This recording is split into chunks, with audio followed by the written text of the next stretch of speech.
He was a founding father of the SAS, a brilliant leader of men and arguably one of the greatest frontline soldiers of all time.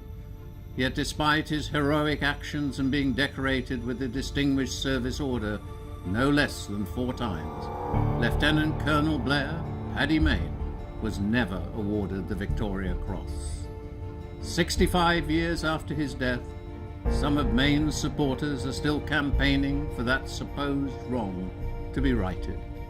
They want him to be awarded Britain and the Commonwealth's most prestigious award for gallantry in the presence of the enemy.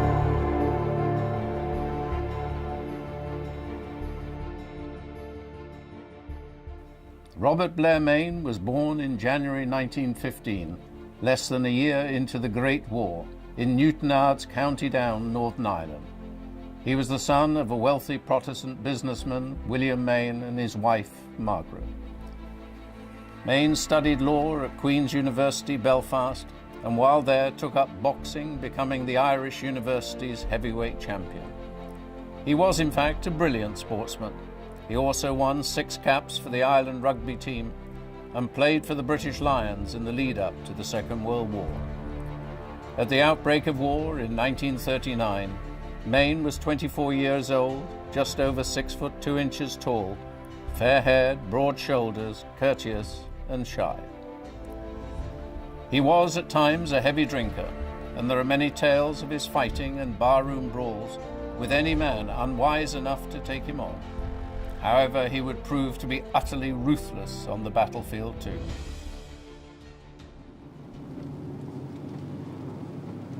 Peter Forbes, a maths teacher from Newtownards, occasionally conducts private tours to champion his hero.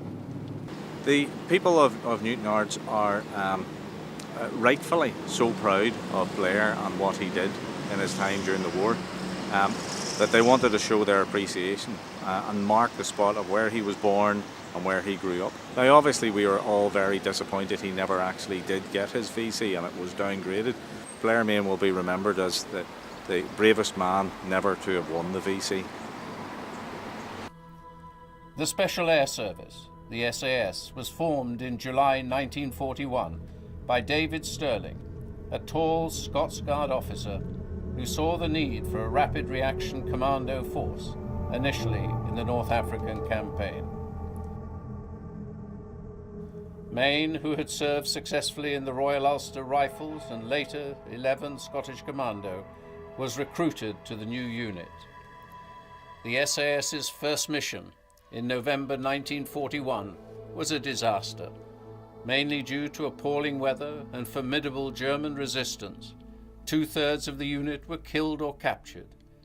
However, the next raid was a success, attacking 3 airfields in Libya, destroying 60 aircraft. From then on through to the end of 1942, Mayne took part in many night raids deep behind enemy lines in the deserts of Egypt and Libya, where SAS units caused havoc with their hit-and-run tactics. It is estimated that he personally destroyed up to 100 aircraft and killed many German pilots.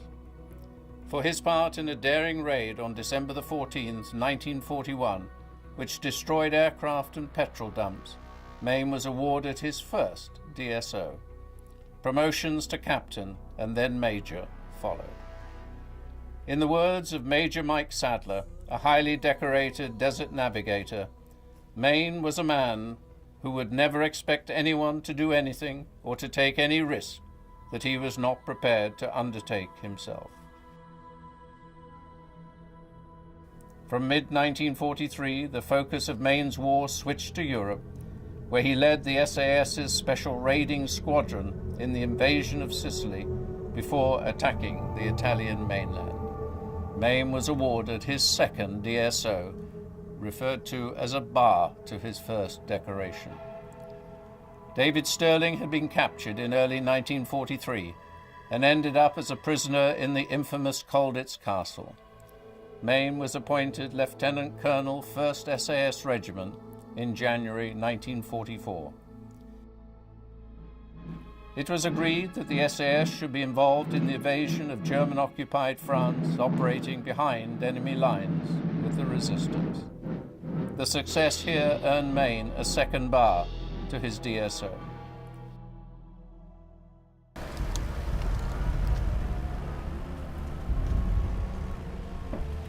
In early 1945, SAS soldiers were on German soil for the first time, with B and C squadrons under Mayne, again keen to get behind enemy lines. On April the 9th, while advancing through northwest Germany, B Squadron came under heavy fire from farm buildings and an officer was killed. Mayne responded by launching a terrifying attack on enemy positions. He drove his jeep across the battlefield, guns ablaze, to rescue wounded colleagues. Lieutenant Scott, who was at his CO's side during the fierce fighting, said later, "Throughout the entire action, Colonel Mayne showed a personal courage that has never before been my privilege to witness."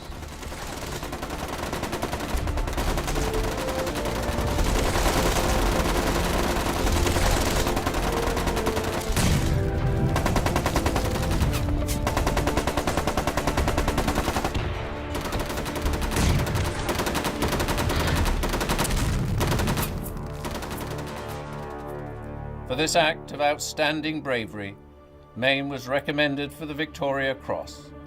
However, by this point, Mayne had gained a reputation as a troublemaker, particularly after a heavy drinking session.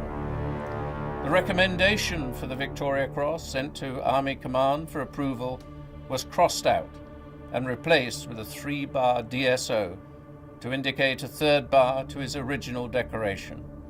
It is not known who took this decision and why. Was it malicious because some saw Mayne's behavior was too wild and erratic? Or was it based on his having not done quite enough in the battle to be awarded the Victoria Cross? Mayne survived the war and was one of only a handful of soldiers to receive the DSO with 3 bars.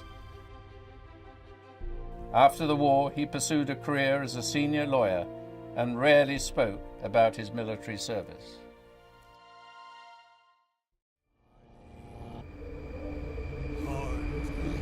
In the early hours of December the 14th, 1955, after a night of heavy drinking, Mayne set off in his Riley Roadster, but crashed near his home and was killed, age 40.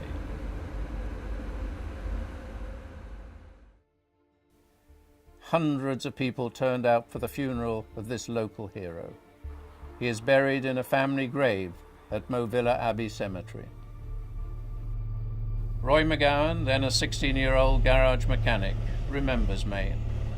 Now aged 81, McGowan owns a Jeep of the type used by the SAS during the war. He was one of the last people to see Mayne alive. Yeah, well, as I say, he came in to pick the car up. He wanted it for that weekend, and of course we know now it was for a Masonic meeting, and the mechanics were working at it, but there was some part they needed for it, and they said that they'd put it together for him to use it the weekend, and then he would bring it back on the Monday, and unfortunately he was killed then that weekend in it, on the Sunday, early on Sunday morning, I think it was about 4 o'clock in the morning.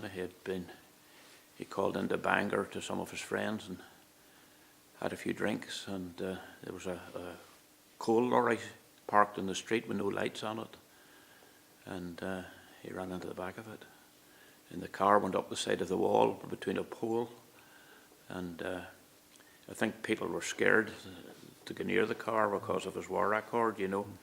They would have knew all about him in case he thought he was in the war and strangled him.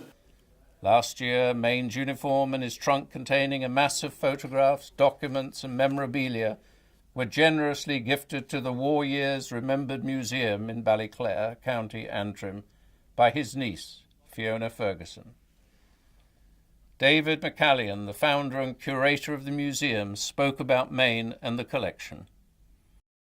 His legacy has to live on because he is one of the most decorated soldiers to leave this isle. Not just an Irishman, an Ulsterman. He inspired so many others. His battle trunk, which actually went to the front line with him, and inside it was all these personal paperwork, letters to and from soldiers, their wives, on his actual recommendations for the DSOs, and his uniform.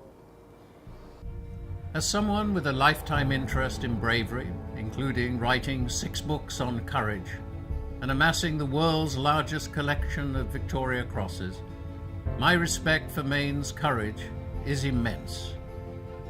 Did his valour deserve the Victoria Cross? Absolutely. Should we now go back and reassess whether he is entitled to the award 75 years on? Probably not. Simply because it is impractical to review such gallantry awards decades later when the witnesses are long dead. Perhaps Blair Paddy Mayne, the courageous but maverick war hero, is destined for a place in history as the bravest soldier never to have been awarded the Victoria Cross.